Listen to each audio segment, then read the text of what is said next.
Today we're going to be taking a look finally at the keyboard of Jones' organ. When we went to go to pick this up, it was apparent that this had been slightly water damaged. There was a few leaks in the loft, there was a skylight nearby, and it seems to have dropped some moisture in the past on these keys, and quite a few of them kind of stick down. Initially, in the first months of sorting out the organ, I was very much of the thought of completely replacing this, because I thought it was a little bit too far gone. However, the more I got to think about it, it seemed like a massive shame to replace the keyboard. The thing is, when people think of an organ, one of the main things after thinking of the pipes is thinking about, well, the main input device, that being the keyboard. For the last 70 or 80 years or so in the church and in Jones' house and stuff, this keyboard has always played these pipes. Nothing else has played the pipes except for this. And countless amounts of people's hands would have touched this. They would have never have really touched the organ pipes. This would have been the main transfer device, and if you're into all of those energy things and majiggies and stuff like that, well, this is probably the most likely to have the energy and the soul of people who have come once before it and played it and stuff like that. I'm not sure how I feel about that, but it sounded cool for the video. So with that in mind, it would be an absolute crying shame just to plonk in another keyboard. We need to try and figure out how to make this function again, basically. If you saw in a video, from this point backwards, that stuff hadn't been touched for 40 years probably, but it wasn't wet. There's no sign of it being damaged at the back. It looks pretty good. It's just going to need a clean. We're going to pull off all the wires, some of the spring contacts, because this has got the same switch contacts as the foot pedal, are a little bit kafluffed. Some people in the comments of the foot pedal video were questioning why there were so many switch contacts, and was it down to something like velocity sensitivity? Well, the fact is you can't really have much velocity sensitivity in an organ because you turn a pipe on or off. These are down to the fact that the electronics was designed before an age that diodes were commonly available. So you weren't really able to connect a bunch of wires together because you didn't have loads of diodes, which basically make one-way road electronics. So this was basically the only real way of doing it. But nowadays we do live in a world of diodes, so we can do away with this somewhat and use these just to make it a little bit more reliable. But as you can see, some of them are going to need a little bit of work anyway. We'll figure that out when we get to it. So the top and the bottom are exactly the same, and they're actually connected together. I've just undone the bit that connects them together. There's a hinge at the back, so it just lifts up, and then we got the interesting.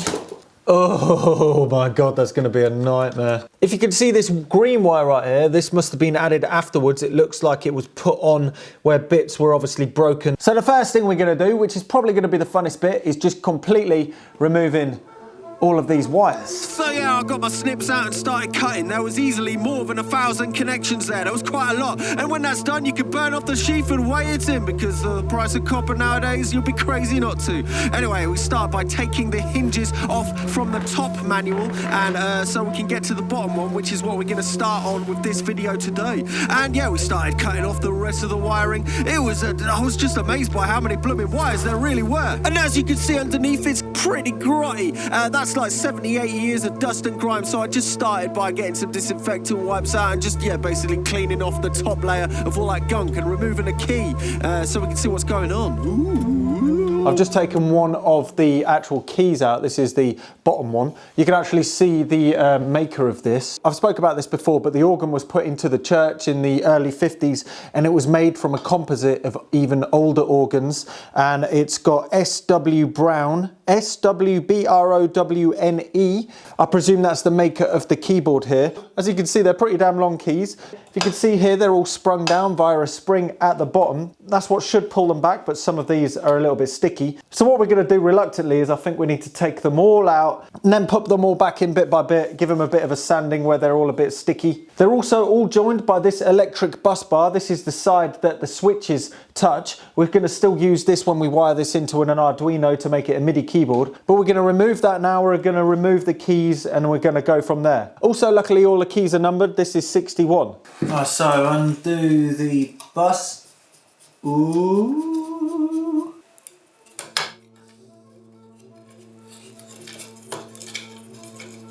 Right, I've really got to remember how to put these back together, that's for sure. All the little grommets that were holding the keyboard down, they were all completely seized, and it took quite a while to get them off. I accidentally managed to break one of them, but I had a bit of a repair, so it was all good and fine there. But it took a few hours to actually get the keys off the keyboard to start with. I have a feeling that these keyboards are going to take a while. As you can see, this is a nice time lapse. After I managed to get free all of the grommets, it was nice and quick and easy to actually remove each one of those keys. But it's just a start because we've got to clean them. There's all of the keys at the bottom keyboard. The top keyboard's still together. We'll have a look at that at some point.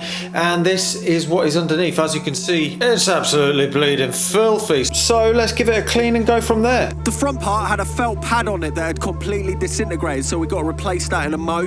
Oh, look at all that old felt. It's all crumbling to pieces. All of the felt that is on the keyboard is about 70 or 80 years old, and yeah, most of it's completely kerflunked. But luckily, there are replacement versions of them on the internet, so I managed to find replacements for it all.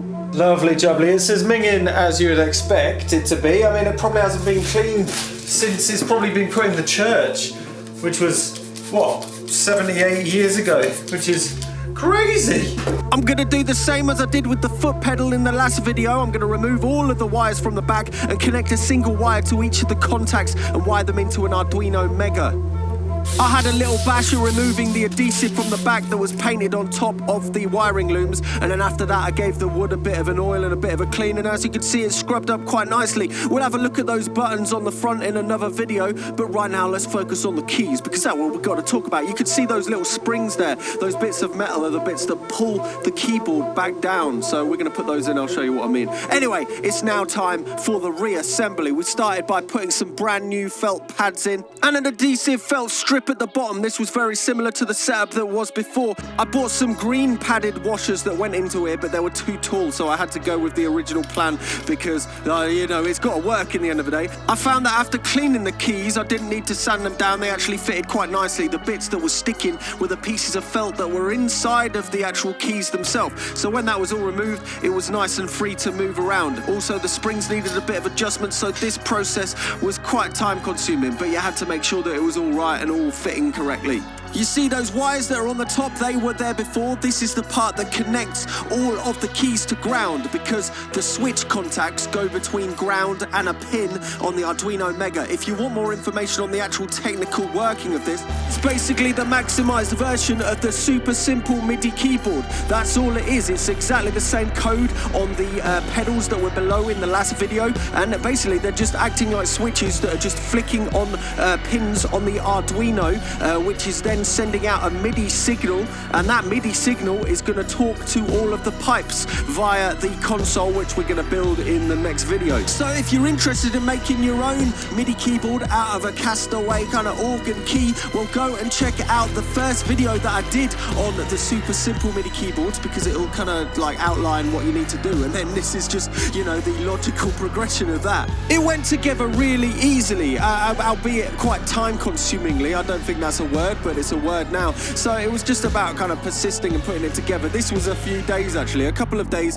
of just bolting them down, because it was about getting them at the right height, making sure they worked, and that was a case of soldering all of the wires. There was 61 wires in total, because there's 61 keys, and all of these wires are going to be connecting to a separate pin of the Arduino Nano, which we're going to wire, we're going to drill and put into an enclosure that fits underneath the bottom of the keyboard. So there it is there, and as you can see, there's two, because there's one also for the bottom and for the top keyboard, which we haven't built yet, because they're both going to hinge together. And then it's about basically just wiring those wires to separate pins of the Arduino Nano. As long as they're all separately wired in, it's just going to work. It's really simple to make a MIDI keyboard like that, trust me. And then I'll wax lace the wiring loom together using some wax lace. It's a pretty easy kind of thing when you get a hang of it, and it looks quite nice and nice, so it's pretty much done. And then I started putting together the console. This is all of the bits of wood that we took from Joan's house when it was set up there. It was basically removed. This stuff had all been put together since the church, so it's nice to have it all starting to come together again. Ooh, it's bloody done. Oh yeah. So finally, after a couple of weeks, the lower manual is done. It is playable now. By the way, if you haven't seen already, my mate Johnny did an illustration of the organ with a bunch of things in between here and there and called it Look Mum No Organ. It was so good, figured to put it on a t-shirt. I'm really pleased with how this turned out. As you can see, it looks very similar to how it did when it left Joan's house. I really don't like the idea of completely restoring something to brand new condition, because you're in essence removing its story from it. Like, why would you bring this this back to a brand new look when it looks like it's been loved and used for so many years. There are unfortunately some ivories missing, and if I can find 8 of the top replacements that are in a similar worn kind of patina, then I'll definitely pop them on there if they don't look out of place. Anyway, now it's back to a working condition. I've got my mate Jake to pop over, who's a bit better at keyboard than myself, so he's going to have a look and see what he thinks. I've only got the bottom one done so far. Side on, but then like gonna have a cover that goes over here, secret cover. It'll work. Wow, that's proper old school. Was it hard to make this? Yeah, it took about 2 weeks. Was it complicated or was it really simple? It was really simple, but it took forever. Yeah. I don't know how it feels for like any keyboard player and shit. Well, I'm not an expert. I don't know. I mean, it's got that vintage feel, you know. The vintage feel. It's not like you're trying to make it brand new out the box. Yeah, that's fair. It's wicked though. It's really light. It's too light. But it's better than. It's not weighted. Well, it's better than like a MIDI controller though. So right now, because we haven't got the console, we have to plug it through the computer. I know it's awful, but that means we can send it to the right pipes. And yeah, we'll turn it on.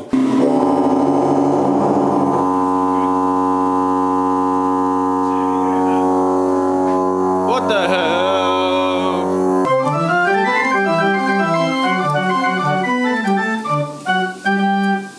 How is it then? Is it alright, or does it feel like a keyboard? That's the main thing. Yeah, it is. It's very light, but I think it feels more authentic than a MIDI controller.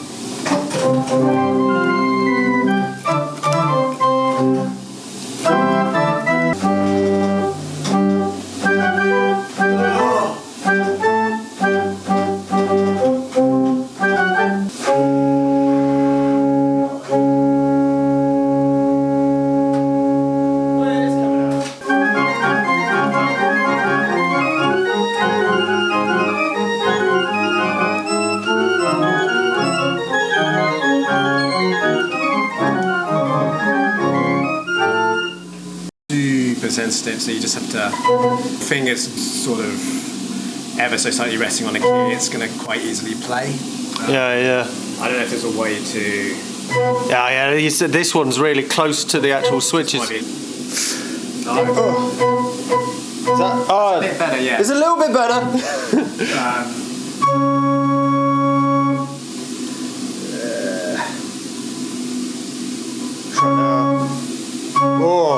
A little bit better.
pretty damn pleased with this. It's turned out really well. I've got to finish the upper manual now, this one right here.